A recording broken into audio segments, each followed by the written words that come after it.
Bom dia, pessoal. Tudo bem com vocês? Pessoal, hoje a gente vai fazer uma aula bem diferente. Vamos ter esse videozinho com uma apresentação de slide. Não se preocupem, alunos que não tiverem condições de assistir esse vídeo, porque que é grande, por causa da internet. Eu estou gravando um áudio também que vai ser postado no grupo junto com esse vídeo e a atividade de vocês. Pessoal, a gente vai estar trabalhando esse mês a questão do final da Idade Antiga e o início da Idade Média. Só que para a gente entender isso, a gente tem que entender um pouquinho sobre o Império Bizantino, que ele que foi o que acarretou essa divisão. Como que isso aconteceu, gente? O embrião do Império Bizantino, ele surgiu quando o Império Romano Constantino I decidiu construir sobre a antiga cidade grega de Bizâncio uma nova capital para o Império Romano. O que significa falar o embrião, gente? Significa que foi quando surgiu a possibilidade de existir esse Império Bizantino. Com as invasões bárbaras que estavam acontecendo no Império Romano, todas as condições, o imperador Constantino resolveu transferir a sede do Império Romano para Bizâncio, criar uma nova capital. Ele então enviou arquitetos, agrimensores para remodelar a cidade, que foi inaugurada em 11 de maio de 330, sob o nome de Nova Roma. O povo, porém, naquela época, preferiu chamar a cidade pelo nome do seu fundador. E é aí que recebeu. Como o nome dele era Constantino, eles começaram a chamar a cidade de Constantinopla. É interessante ver aqui, gente, que isso daqui começou a ser a criação de um novo império que ia surgir. Essa transferência dessa capital, ela começou a criar o caminho que ia levar à construção do Império Bizantino.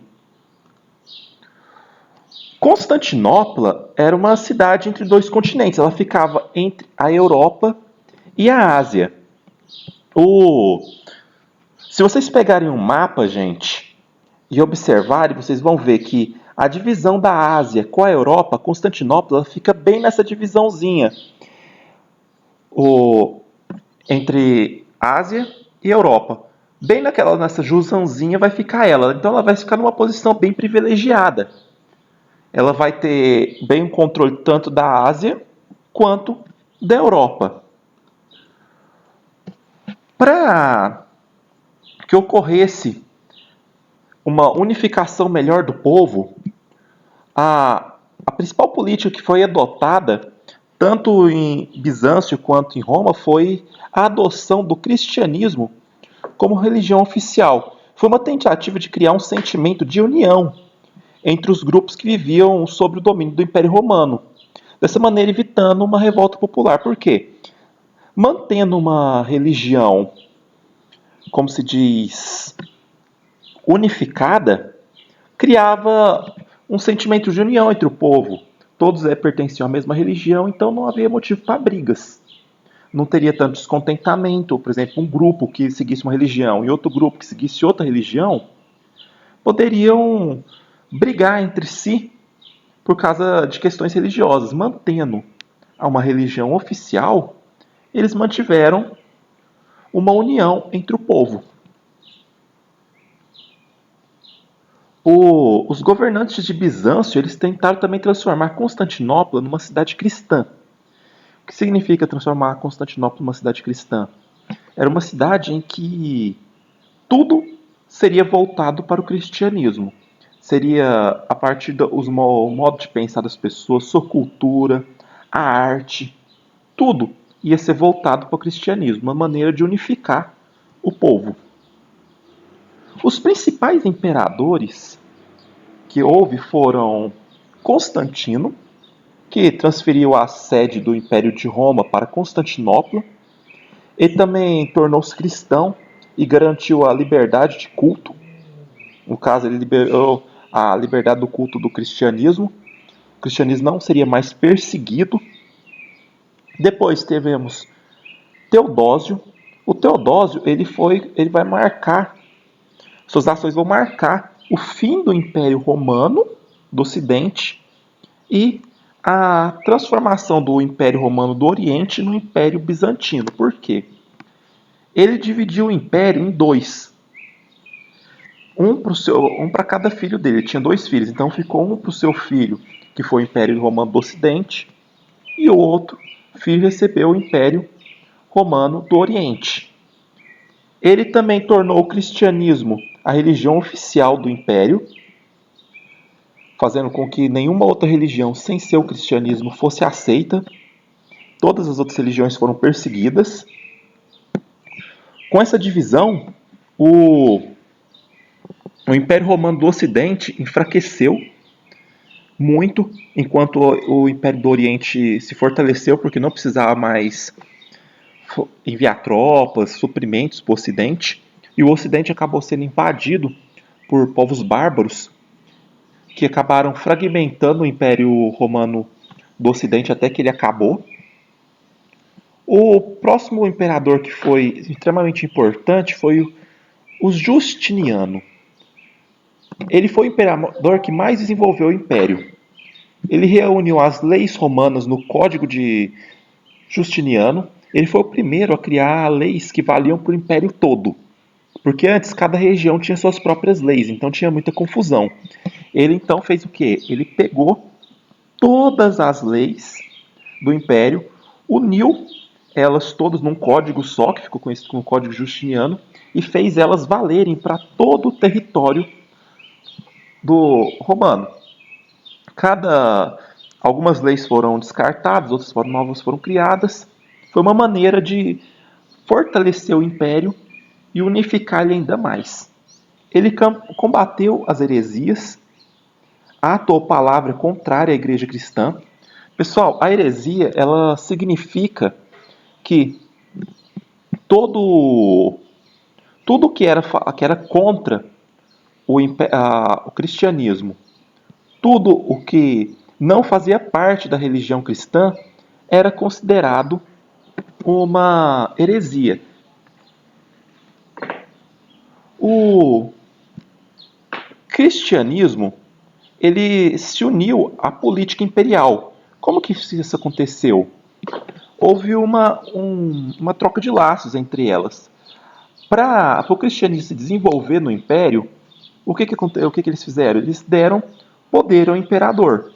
O imperador ele passou a ser o líder político que controlava a igreja. Ele era o líder supremo da igreja. Então ele que ditava o que a igreja podia fazer, o que não podia fazer. Isso era vantajoso. Por quê?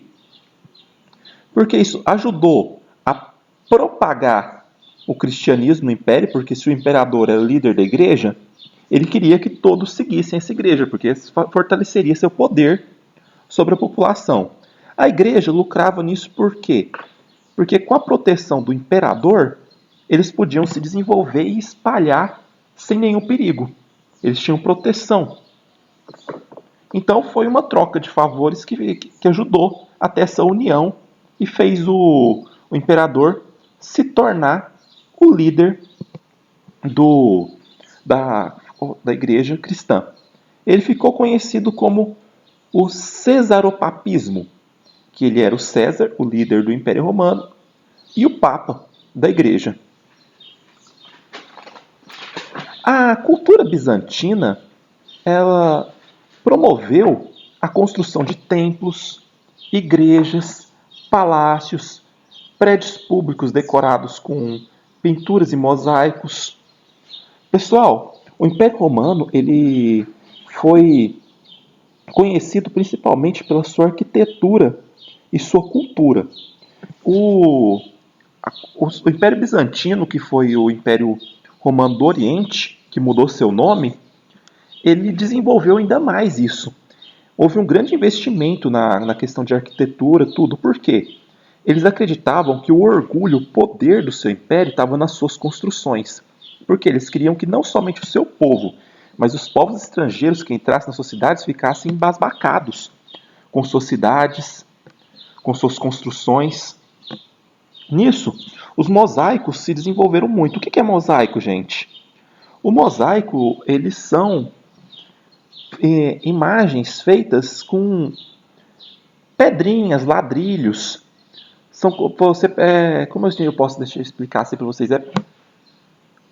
É uma imagem criada com vários pedacinhos de pedras preciosas, com outras pedras, tudo para fazer aquela imagem e fazer ela ficar bela, mostrando uma construção bem feita, tudo calculadinho para ficar perfeito. Aqui a gente vê algumas imagens do em mosaico. Aqui a gente vê a Imperatriz Teodora. A gente vê como é que ela foi feita em ladrilhos. Pessoal, com ladrilhos, um mosaico. Olha só para vocês verem, isso daqui são tudo pedrinhas. Foi tudo utilizado para que houvesse essa perfeição que a gente vê nessa imagem. Nessa próxima imagem, a gente vê Justiniano, o Grande, como ele era conhecido, também feito com mosaico. Aqui a gente vê uma construção extremamente imponente, que é a Catedral de Hagia Sophia, que era Santa Sofia, foi uma construída por Justiniano entre 532 e 537. Pessoal, vocês veem essa imagem?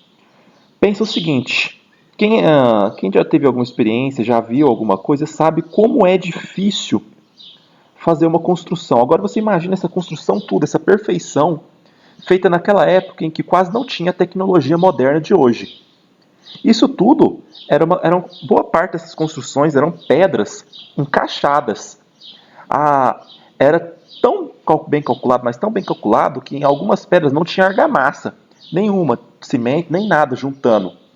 Era uma pedra encaixada na outra que nenhuma folha de papel conseguia encaixar entre elas, de tão bem que era calculado. Elas ficarem perfeitas.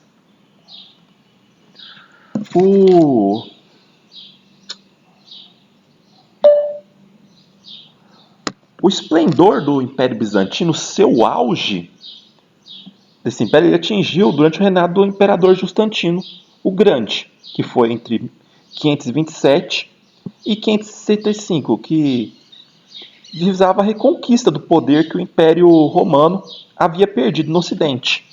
Nesse momento, durante esse governo, Justiniano recuperou grande parte do território que foi do Império Romano do Ocidente, que tinha sido perdido para as invasões bárbaras. Ele criou o Código de Justiniano, no qual atualizou as normas jurídicas romanas e as organizou em um conjunto de livros. No caso, foi uma maneira, como eu tinha falado antes, de melhorar a política do Império, ajudar ao sistema jurídico dele ficar mais organizado. Ele também promoveu a construção de fortificações e edifícios.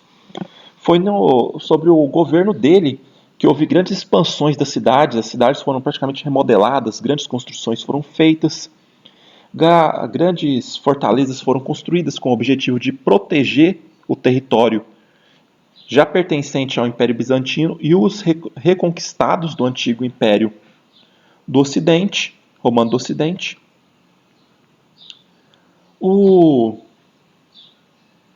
Também teve um movimento que foi conhecido como movimento iconoclasta, que tinha como objetivo o quê? Que foi a produção de ícones criados pelos monges que passavam a vender imagens da religião cristã, conseguindo grandes lucros. Os monges, além de ganhar muito dinheiro com a venda de ícones, também tinham forte poder na manipulação sobre a sociedade. Por quê? Como eles iam passando e vendendo as imagens deles, as pessoas acreditavam que eles eram homens santos e eles podiam manipular a população a acreditar no que eles queriam. Eles passavam numa cidades com pessoas pouco esclarecidas, que não receberam educação, praticamente analfabetos, mostravam imagens de santos para eles e passavam uma história falando o que era certo, o que era errado. Então eles tinham um grande poder de fazer as pessoas acreditarem no que eles queriam. Entretanto, isso incomodava muito quem estava no poder, porque esses monges passaram a ter mais poder do que os próprios governantes. Então o governo proibiu a veneração de imagens e decretou penas de morte a todos aqueles que as adorassem. Essa guerra, então, contra as imagens ficou conhecida como o movimento iconoclasta. Foi uma maneira de tentar refrear o poder desses monges e recuperar o poder dos líderes do império.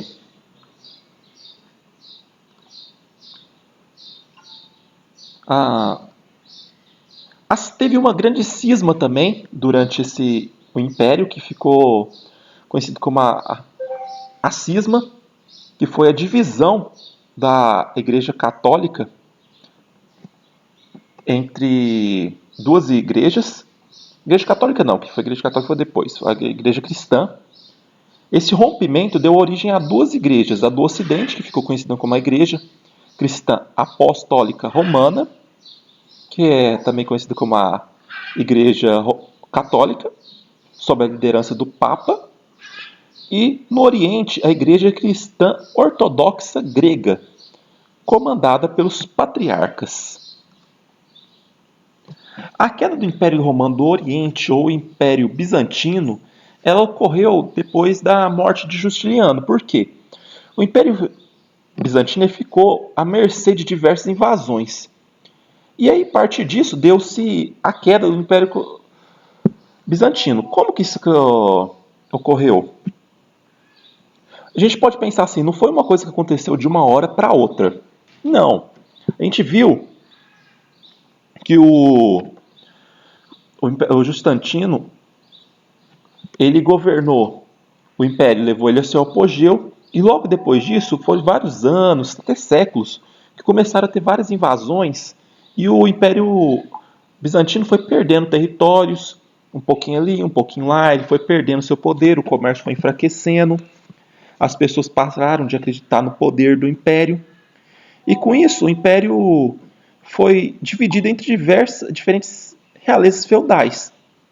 Cada território, seus líderes, como eles pararam de acreditar no poder do imperador, eles passaram a se rebelar também contra. Vários pedaços do império se perderam e foram se tornando feudos liderados pelos grandes proprietários de terra ou o líder mais poderoso que tivesse na região. Constantinopla, que era a capital, teve sua queda definitiva no ano de 1453, em que foi tomada pelos turcos. Atualmente, gente, a Constantinopla é conhecida como Istambul e pertence à Turquia.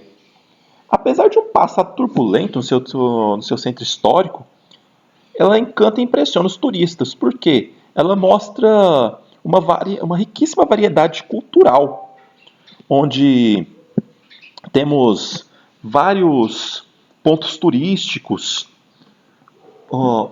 que tem várias culturas de vários povos que passaram por lá, inclusive partes do Império Romano. É isso, pessoal. Espero que vocês tenham gostado dessa aulinha. A gente teve, quem está acompanhando aqui pelo vídeo, viu que teve os slides com várias imagens, tudo. E a gente continua agora num áudio, falando um pouquinho sobre as atividades. Vai ser o próximo áudio que vai ter. Quem assistiu o vídeo, não precisa escutar os primeiros 2 áudios que eu vou mandar, somente o terceiro, beleza, pessoal? Então, vamos que vamos.